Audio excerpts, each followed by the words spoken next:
مقبوضہ کشمیر میں بہت زیادہ ظلم ہو رہا ہے انڈین آرمی کی طرف سے.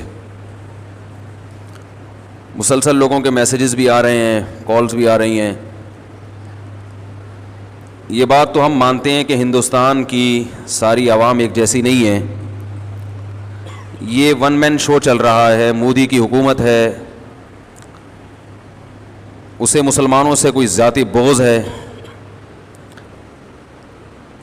تو یہ ہندوستان کی عوام کا بھی فرض ہے اور پاکستان کی عوام کا بھی فرض ہے کہ وہ مودی کے خلاف احتجاج ریکارڈ کروائیں اور کشمیری بھائیوں کے ساتھ جو وہ ظلم ہو رہا ہے اس میں ان کے دکھ درد میں شرکت کا اعلان کریں. یہاں کی عوام کی بھی ذمہ داری اور وہاں کی عوام کی تو یہاں سے بھی زیادہ ذمہ داری ہے, کیونکہ یہ ون مین شو ہے. ایک شخص کی سیاست نے پورے مسلمان دنیا کو مقابلے میں لا کے کھڑا کر دیا ہے اور ایک شخص کی سیاست پورے ہندوستان کو بدنام کر رہی ہے. بہت زیادہ ظلم ہو رہا ہے, وہاں کی جو فوجی مداخلت ہے بہت زیادہ ہو رہی ہے. تو وہاں کی عوام کا تو زیادہ حق بنتا ہے کہ وہ احتجاج کریں حکومت کے خلاف کہ ہم کشمیریوں پہ یہ ظلم برداشت نہیں کریں گے. اور کم سے کم درجہ سوشل میڈیا پہ اس آواز کو بہت زیادہ اٹھایا جائے.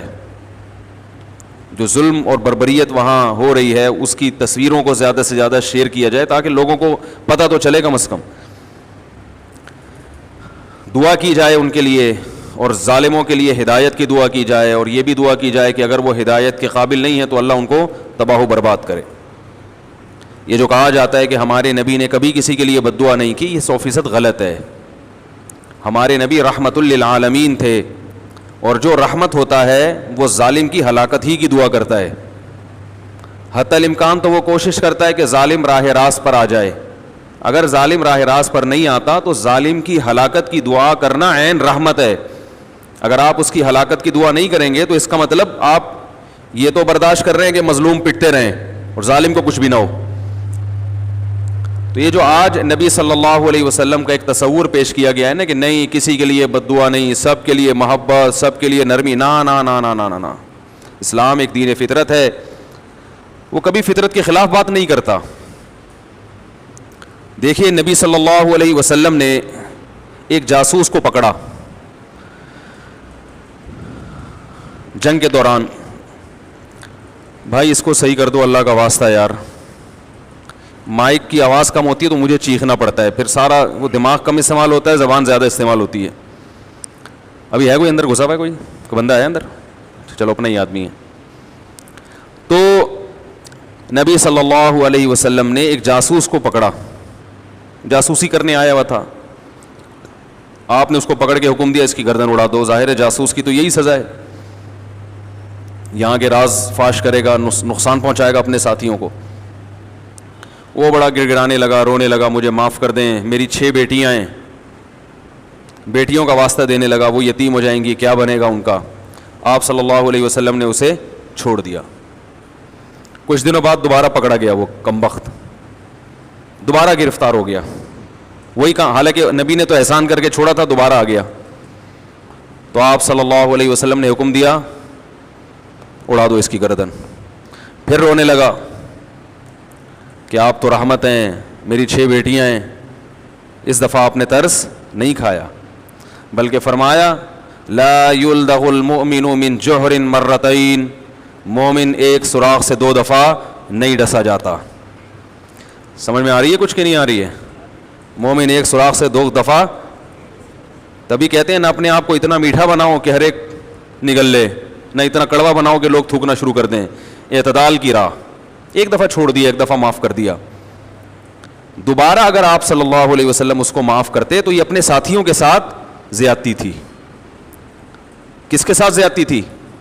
بولو نا بھائی, اپنے ساتھیوں کے ساتھ. کہ جو 2 دفعہ غلطی کر سکتا ہے وہ تیسری دفعہ بھی تو کر سکتا ہے. اگرچہ اس بات کا امکان ہے کہ اب اس نے سچی توبہ کر لی ہو, لیکن ہم عالم الغیب نہیں ہیں, اس کا بھی امکان ہے کہ جھوٹی توبہ کی ہو. تو معاملہ رسک کس کا ہے بھائی؟ اپنے ساتھیوں کا. ہمارے ساتھیوں کو قتل کروائے گا, ان کو نقصان پہنچائے گا. تو اب رحمت للعالمین کہ رحمت اس بات کا تقاضا کرتی ہے کہ اپنے ساتھیوں پر رحم کیا جائے اور ایسے جاسوسوں کو نہ چھوڑا جائے. معاملات میں بھی ہم یہی کہ تو کشمیریوں کے ساتھ یکجہتی, وہ بھی ہمارے بھائی ہیں اور خاص طور پہ زیادہ تر اس میں کلمہ گو ہیں, اور ظلم بھی زیادہ تر کلمہ گو مسلمانوں پر ہی ہو رہا ہے, چاہے وہ انڈیا کے ہی کیوں نہ ہو, مقبوضہ کشمیر کے ہی کیوں نہ ہو. اور انڈیا کا تو ویسے بھی کشمیر پر ناجائز دعویٰ ہے, آج تک وہ حل نہیں ہوا. تو یہ ہمارا فرض بنتا ہے کہ ہم سوشل میڈیا پہ جتنی آواز ان کے حق میں اٹھا سکتے ہیں اٹھائیں. اور مودی کے خلاف, میں مودی کا لفظ اس لیے ذکر کر رہا ہوں کہ ہندوستان کے سب لوگ مودی کے ساتھ نہیں ہیں. تو آپ ایسا نہ ہو کہ ایک جنگ شروع ہو جاتی ہے, انڈیا کے جو لوگ ہیں چاہے وہ ہندو ہیں یا مسلم, ان کو لوگ برا بھلا کہنا شروع کر دیتے ہیں. تو بہت سے ہندو بھی اس کے خلاف ہیں کہ یہ غلط ہو رہا ہے, وہ انسانیت کے ناطے سے ظلم کو ظلم کہتے ہیں. تو اس کو انڈیا پاکستان کا مسئلہ نہ بنایا جائے, اس کو مودی کی ذات کا مسئلہ بنایا جائے اور اس کے خلاف, کیونکہ جب تک مودی نہیں تھا تو یہ کچھ نہیں ہو رہا تھا.